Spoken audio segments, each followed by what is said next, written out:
Hi, it's Susie from Resinspo, and I just want to show you today how I made these bookmarks using colour shifting powder and some nail foils.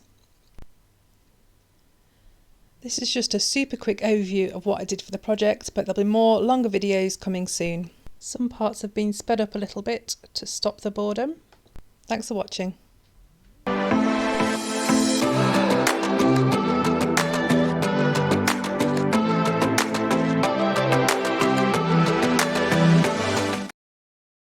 So I started the project using these silicone bookmark moulds and this translucent colour shifting powder, all of which I got from Amazon. I'll link everything in the description below. So all that I did is I used a normal makeup brush with really soft bristles because you don't want to scratch the silicone moulds, and just tried to get coverage as good as possible, as even as possible across the whole of the bottom of the mould. I didn't really try and get it on the sides of the mould because bookmarks are really thin. So it just didn't really seem worth it, so just put it across the bottom, and this is the green coloured one. And then moving on to the next one, again you can't see the colour that it is until you've poured the resin, so it's a little bit tricky, but you know, it's a nice surprise. And again with the third one, similar, just tried to get coverage as good as possible, getting all the nooks and crannies. Then I went in with black resin. I haven't shown me mixing the resin because I'm sure you've all seen it before, but I just used opaque black pigment.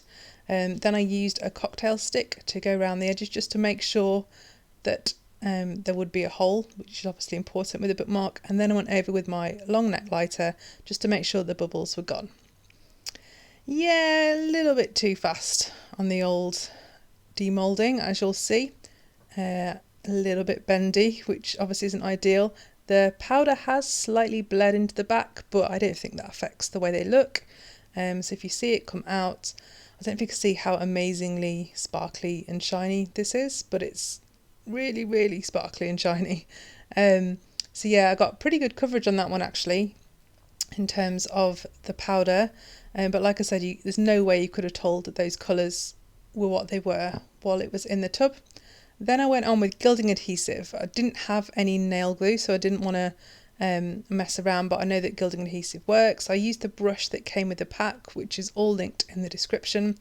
And again, I tried to get pretty good coverage because obviously you want all of the foil that you're using to transfer properly. So this was just something, I'll speed up this bit so you don't have to watch me just spreading glue on things because it's not that exciting. So there we go, just covering the other two with the glue, and then you have to leave it for a little while. So you can't really see the glue anymore, it's pretty much disappeared, which is great because it dries clear. So on with the first one. This is a dandelion pattern. It's kind of got springtime and dandelions and leaves, and it's just quite a pretty little nail foil. And I was a little bit worried about getting bubbles underneath this, so I tried to smooth it out as best I could, but to be honest, I didn't do a great job with this first one. As you'll see, when I peel it off, it didn't actually transfer quite as well as the others. I'm not entirely sure why. Maybe the glue needed a few more seconds, I don't know, but you'll see now as I hold it up to the camera that you kind of can see what's on there from some angles, but it's not nearly as clear as the others, as you will soon discover. So pop that down before it bends too much. Again with the next one, this is kind of like some clocks and cogs. Yeah, just a kind of a different theme really. I used a mould to try and get the bubbles out, which I think worked really well. It's a lot clearer.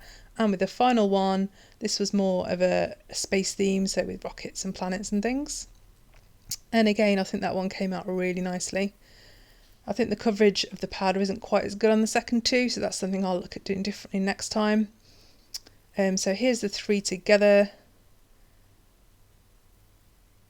And there you go, you can see them all together, and I took them outside to where there's a slightly better light to show you the finished product. Here we go outside. I've added a tassel to each one. If you enjoyed the video today, don't forget to like and subscribe. See you soon. Bye.